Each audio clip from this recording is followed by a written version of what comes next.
Welcome to another video. In this video, we're going to be talking about how to fix Chrome opening unwanted websites on an Android. So let's just get straight into the video.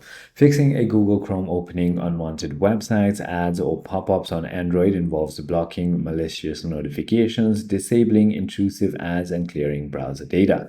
So let's just start with it. The first you want to do is simply go ahead and open your Chrome application and then click on the settings tab right over here. Inside of settings, you want to simply go ahead and go to site settings, and over here make sure everything is set to ask first, because that is what causes problem. On intrusive ads, simply go ahead and block it right over there. Third-party sign-ins, you can also allow it. It doesn't really matter. However, be certain on all these settings. Once you've done that, the other thing you want to do is on privacy and security, you want to simply go to third-party cookies, and then you want to simply go ahead and make sure that you simply go ahead and allow third-party cookies, but you can also add exemption with a couple of sites which you might have a sus with.